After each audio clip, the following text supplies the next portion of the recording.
Hello and welcome wherever you are, wherever you go. If you go to SLAVA's Instagram account, you will see his regular motto: no home, no job, no dramas. Which is extremely fitting because Slava is a totally chill dude who has left his job and now travels full time across the globe. He is slowly building a pretty solid Instagram account about his travels, where he not only shares amazing sights and delicious food he comes across, but also helps to demystify all the ideas you can have about solo travelers. Listen to him describe his new way of life on the road, what started him on this path, and all the tips and tricks that can help you on your future adventures. Enjoy! Hey Slava, thanks for joining us today. So, how are you, man? No worries, mate. Thanks for having me. It's great to be here.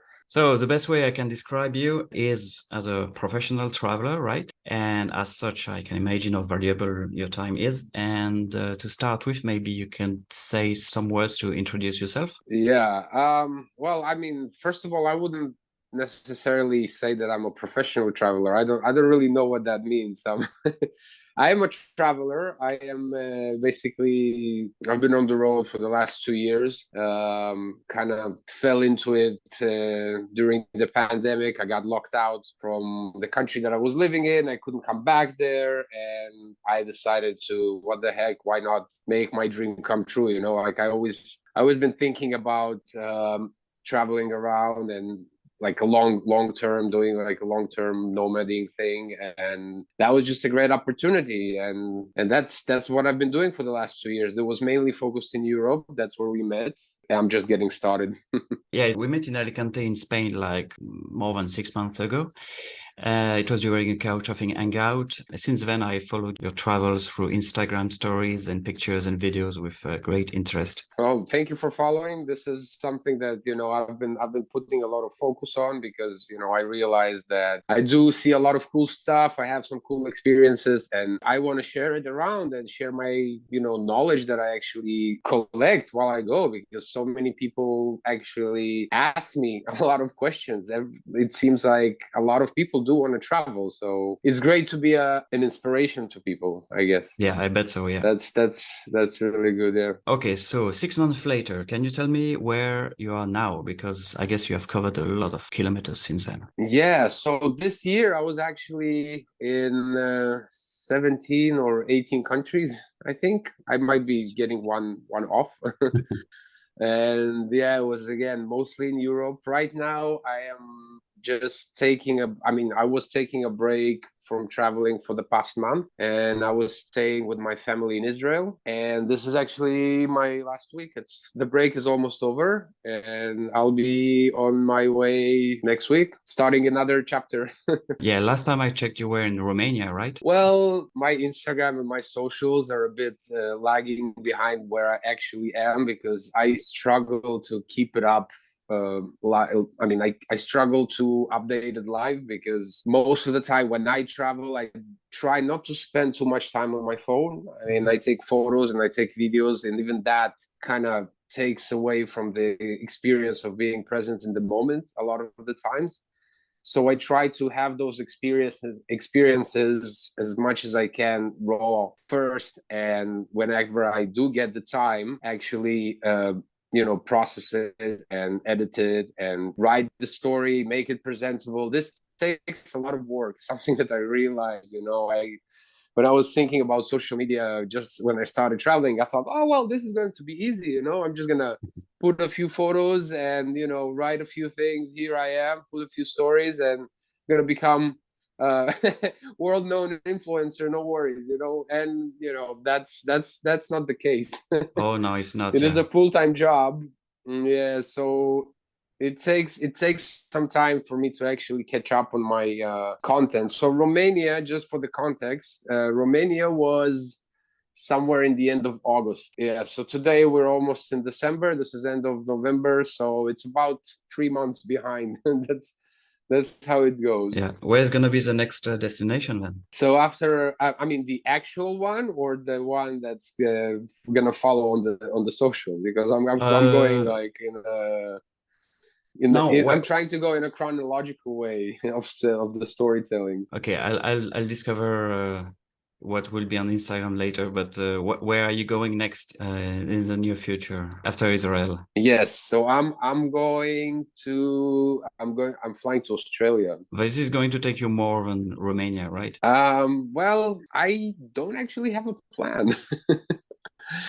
I don't know if we talked about it when we met, but I actually used to live in Australia. That's where I was kind of blocked out of during the pandemic. I used to live in Australia and I used to have a settled life there. And basically, me going there is a bit of a, I'm gonna go and sort out some loose ends that were left when I kind of didn't manage to come back. So there's some stuff that I have to take care of, and after that, we'll see. I don't really know because I don't have an intention of settling back there, but I do want to maybe spend some time there traveling around because it's the summer is starting in Australia, so it's a good time to be there. Yeah, so I might just take advantage of that. But after that, I am basically aiming to go to Asia, Southeast Asia, and I mean, high on my list is India. So you are going to work your way throughout Yeah. Asia in direction of Europe, more or less, yeah. I don't know. We'll see. I mean, now the way that I travel is like I check where is it the cheapest to go to because at the moment I don't have an income which is consistent. Hopefully I'll manage to scale up my social media to something that will at least make this lifestyle sustainable, but I'm not there yet. Yeah, I understand. So how much do you prepare actually before a trip? I mean, you seem you have the destination, but you don't have a plan like for every day, every week where you're going to go. You just go with the flow, right? Not anymore. No, I mean, you see the different way that I used to travel. When you travel, when you have a certain period of time that you have, it's let's say you're going on a vacation. The vacation is going to be 3 weeks or 2 weeks or whatever it is. That's where you got to plan because you have limited time. I don't actually have a limited time anymore because I don't have a job. I'm not employed anywhere, and I don't live anywhere, and I just can go as long or as short as I please, basically. So I have a general idea. I have a direction. I don't exactly have a plan. I just have a direction. And once I get there, I kind of see how I go, and I check the situation and I recalculate accordingly. I didn't used to travel like that. This is something relatively new for me. I used to be quite stressed about this kind of stuff. I used to be the planner. Uh-huh. I used to research things and I used to plan things ahead, and I used to deal with all that anxiety in the past. And I'm glad to say that I'm not anymore. I've learned to let go. And this is one of the best things that actually I gained from traveling, from traveling full time. Mm-hmm. Because I realized that, things are gonna go wrong, plans are gonna derail, and you just gotta let go, trust yourself, trust that you will be able to deal with it, trust that other people will help you, and kind of stop worrying about things that may or may not happen. Yeah, true. Exactly. Yeah. So, okay, Australia, Asia, and later on India. So it's going to be very interesting to follow you. Let's go back to just the beginning. So you said that before the pandemic, you were not such traveler, yeah, because you had your job. I guess you had other commitments. If you can pinpoint a travel which was really memorable for you. I would want to mention my basically it wasn't my first travel. It was a destination which was definitely unique for the time because I was very young. It was maybe about 15 years ago. I was just starting my career in tech, and I got sent for training through my back then job. I started working with a Japanese company, and they sent me for a month of training in Japan. Wow. I was 23. I was totally overwhelmed. I landed there and I remember getting off the bus from the airport, and, the bus dropped us off. I mean, I remember stressing out on the bus about how am I even gonna know where the stop is? Because everything was in Japanese, you know.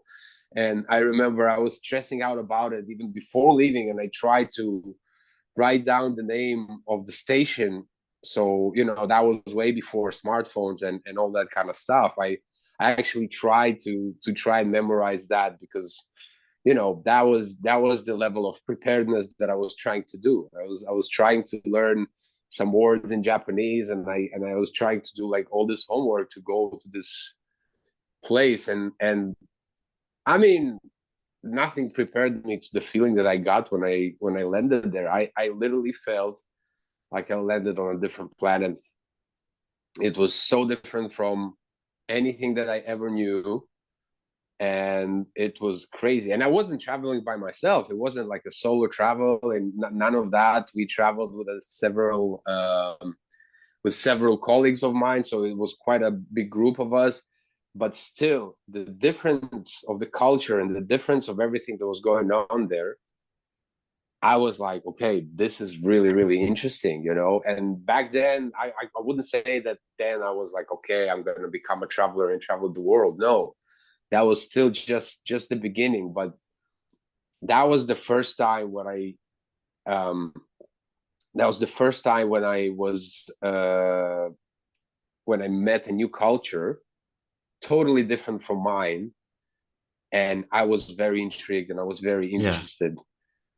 And from there, you know, it started slowly growing. That seed was planted because I knew that, you know, there's so much out there, you know, that I don't know. Mm.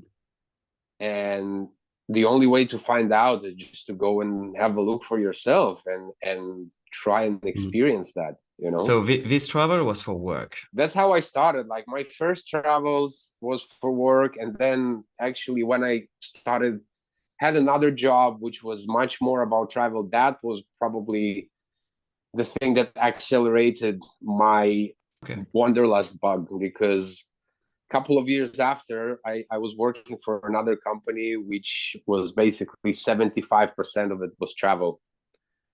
And that was what flipped me, because I started that job, and you know, people were asking me about all these travels, and I was like, yeah, I travel for work, I used to say that. And after a while that flipped, because the work was fine, but what I cared about was the travel. And I Mm. started saying to people that I work for the travel. I work there for the travel. I don't really I don't necessarily love that job, but because it lets me travel and it lets me go to new places that I would never go to. Like, I mean, I could go to, but back then that seemed to me impossible. I mean, I thought that, you know, if you don't have a company that's gonna send you somewhere, like how would you even go, you know? It was the beginning, but then it started growing. That was the accelerator. Good deal, yeah, to have a job which sends you on travels. However, you were not able to choose the destination, right? Yes. I mean, mostly yes. Yeah.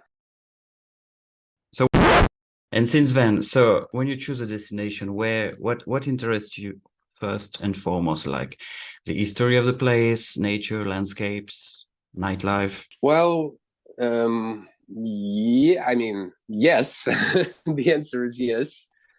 I mean, all of it, but in different levels, I guess. I'm definitely more interested in the human experience. So I'm interested in culture. I'm interested in food. I mean, whatever people eat, this is a big thing about cultures and about humans. I'm interested in the history of the place, of how the people who live there came to be, and about their history, what happened there, what wars did they have, what struggles they went through, etc., etc. And well, nature. Obviously, I love Mm. nature, but I wouldn't say that I'm going to places for the nature. You know, I love it. I love going and seeing beautiful places, but I'm more I'm more excited about meeting those, you know, experiencing lives and learning about, you know, their costumes, their language. I'm a language fan as well. I mean, not to a point where I'll Mhm. speak fluently or put too much time into it, but wherever I go, I try to have the most local experience I can Yeah. get. I guess, I mean, it's obviously I'm not a local and I'm still a foreigner, but I'm trying to, when I go to a place, it comes always, well, it starts for me with the food and beverage, basically. I'm a beer fan. I'm a fan of craft beers, and I'm a fan of that kind of stuff. So wherever I go to, I try to drink local. I want to drink the local beers, the local producers. I want to drink as much. I want to eat as much traditional local food as I can, because this is my chance to Mm. learn. Of course, you can have burgers and pizzas and pastas everywhere, right? I mean, but what's the point of eating them in, let's say, I don't know, in Turkey or in China or whatever? Like, there's so much authentic food there that I want to try. I want to get familiar with that. Absolutely. When you travel, how do you connect with the locals usually? Well, I mean, there's with the locals. Well, with the locals, there's well, couch surfing, how we met. Hmm. This is a good and easy option to get involved, but it doesn't always work. It really depends where you go. A very, very a good thing that works for me, I go to bars. I just go to some bar Hmm. that, usually it's around, as I said, craft beer. I'll look up. I have an app which is for beer geeks and enthusiasts like myself. It's kind of like a Oh, social interesting. network.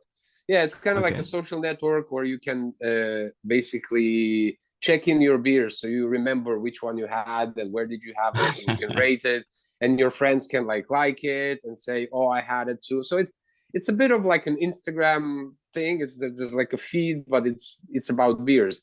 This app also has a function, like a geolocation function. So you click on the map, and wherever you are, it will show you the places where you can get craft beer, and that's in that place. I mean, craft beer, or sometimes just popular bars. Hmm. And I pick some place, I go there, and I try to make friends either with the other guests or with the server, with the bartender. And I chat to the bartender about beer and about the local stuff. I ask them about recommendations, I ask them about what to do. This is the best thing, because you go to the city, you can read all the Lonely Planets, and you can read all the trip advisors, what to do, blah blah blah, but you will never get the right information, the local information unless you talk to the people who live there. Mm. So yeah, so I go to a place and I chat to people, and I have a little list of things to do. That's basically how I plan my. I mean, whenever I arrive to a city, I usually don't know anything about it. Like, I mean, well, it depends, if how big is the city. Yeah, you're a blank slate. You want to discover without preconception. I mean, yes, but it's also not just for that, because I mean, it's not that I don't read online or whatever. Sometimes I do, but it's just I don't necessarily am interested in the same things that like regular tourists would be interested in.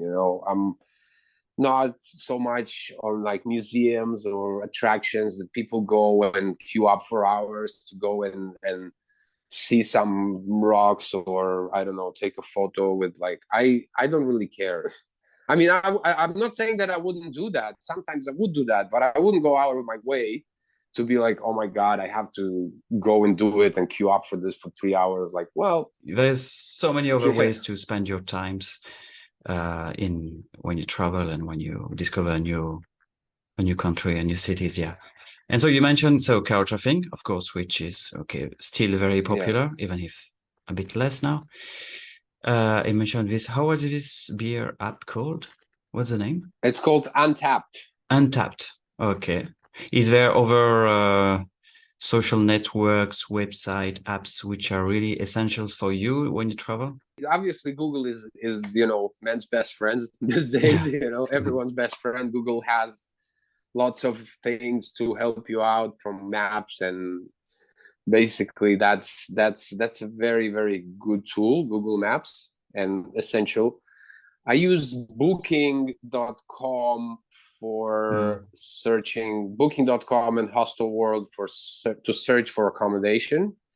However, I try not to book through them. I mean, if possible, because I found out when I was in Greece last year, after staying in this little family-run hostel that I booked through Hostel World, and I came there, and they're like, "Oh, okay, whatever, no." And then the owner said, like, "You know what? Where are you going next?" I said, "To this and this place," and they said, "Don't book anything. Tell them that we sent you. We know them, and they will give you a discount because they rather, have you on the spot without going through the websites and paying them commission."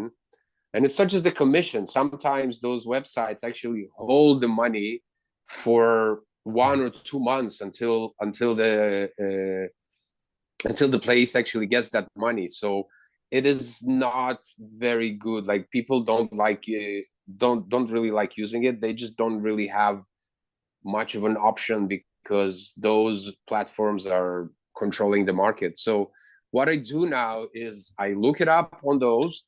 And then when I found a place that I actually like, I will try and see if that place has its own website. Sometimes, let's say a hostel, or if it's a small hotel, they have their own websites. They might have their own booking system.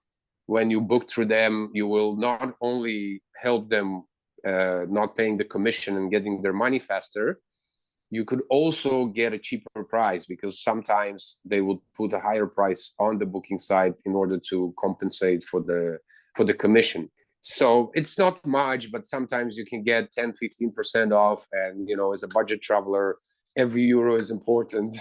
Yeah, absolutely. Yeah. Which reminds me, for example, when I was in Croatia, like 2018, on a road trip on the Croatian coastline, it was a bit the same deal. Is that in Croatia, all the Airbnb flats that you can find on Airbnb or Booking, they have a blue plaque on the door, So after a while, what we were doing was we were just going, ringing the doorbell and asking, "Oh, we saw that you have a room available to rent. Is it free tonight?" I was like, "Okay, yeah, sure." And we saved a lot of money from booking from Yeah, and Airbnb. They were just happy to rent the room and not pass by the middleman, not pass by the middleman. Exactly. Yeah, and it's a win-win situation for you and for the accommodation, because especially if you come with cash, that's even better. They Yeah, cash is better.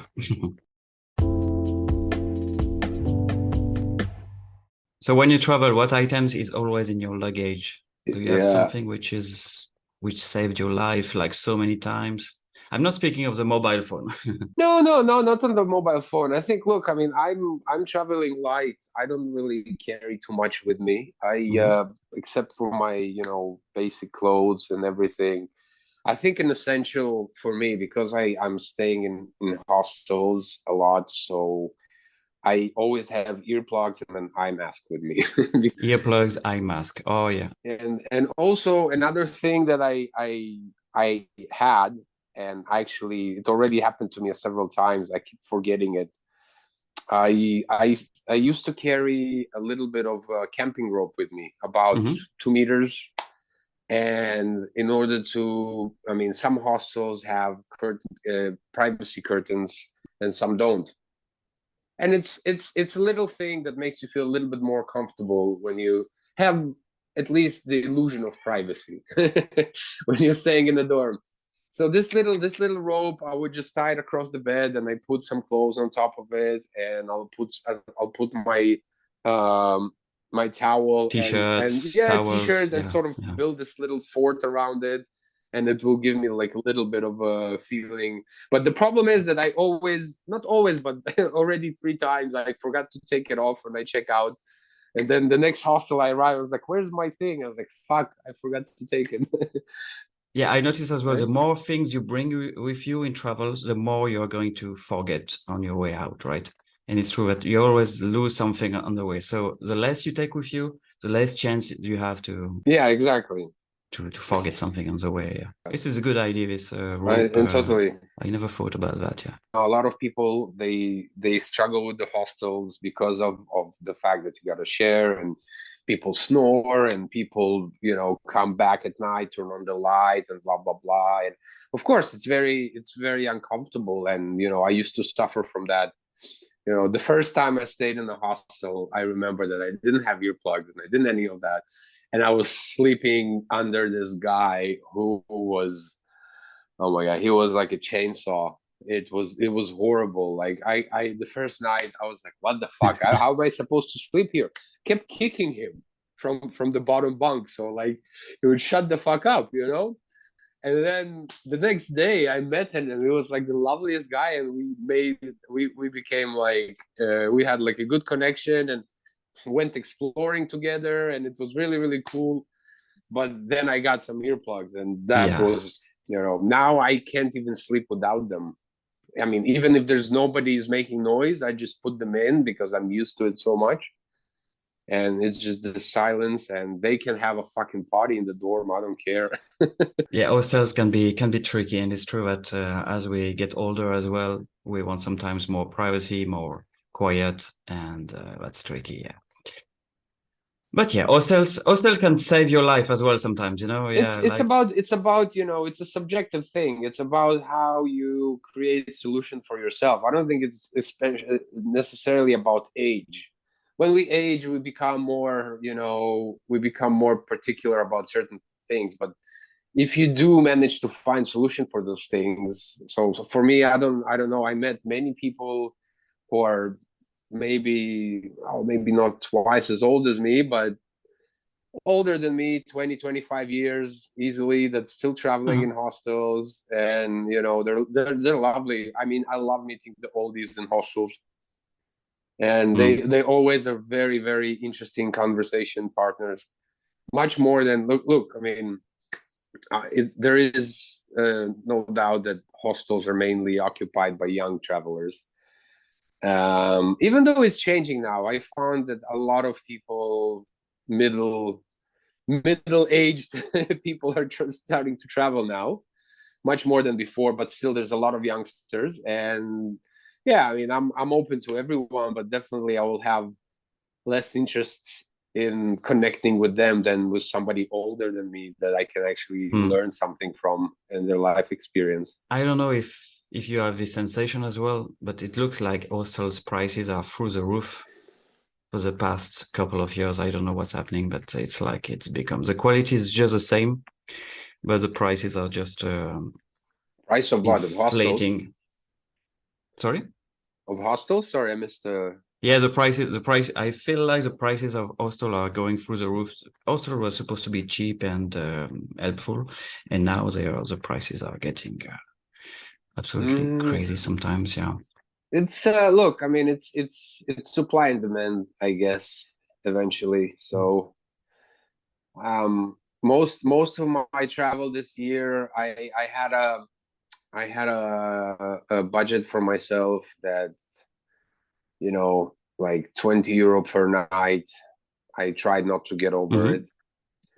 And in many places, it was much lower. It really depends where you are. I mean, in Romania and in Bulgaria, there was a hostel which was 7 euros per night. That was, I mean, it wasn't very luxurious, but it was okay.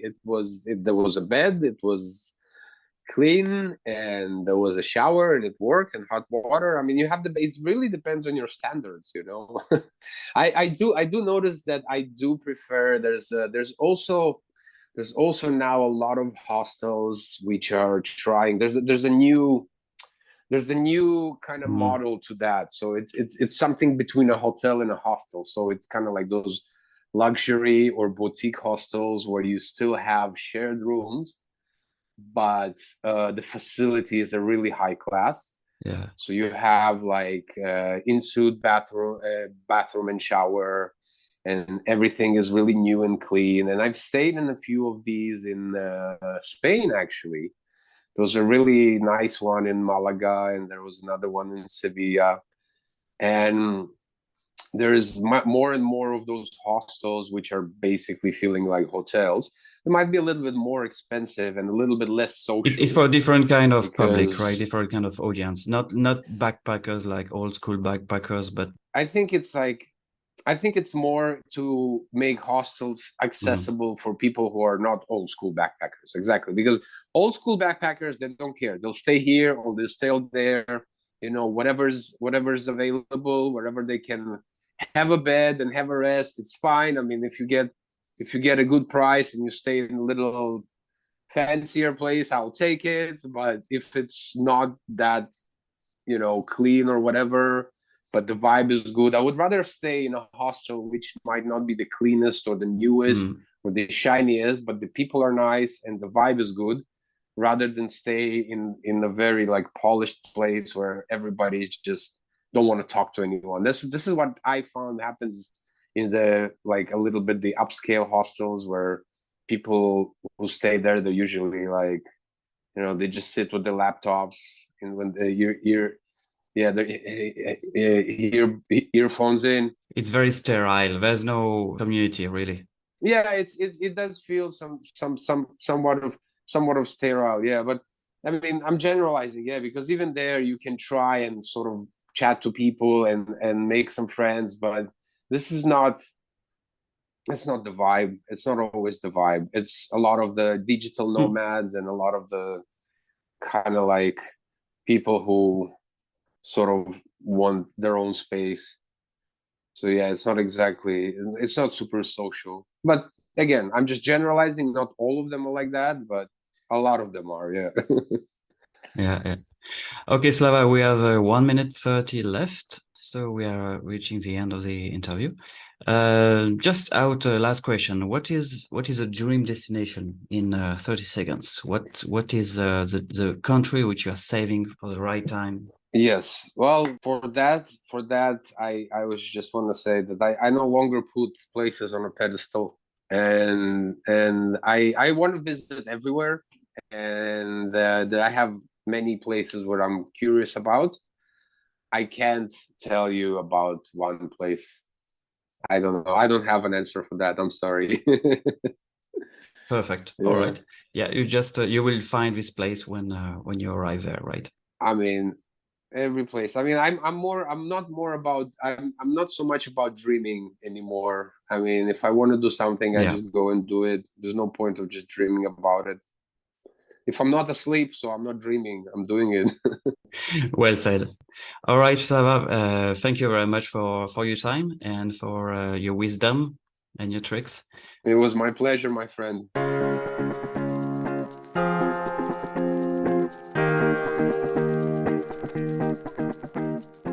Thank you very much to Slava for his time and generosity with his answers. I am sure you got a lot of ideas and energy for your future travels. Don't hesitate to go check his Instagram account at Earth Nomad Slava. His handle is in the episode description. Go check it out, it's well worth a look. And for now, goodbye and see you in the next episode.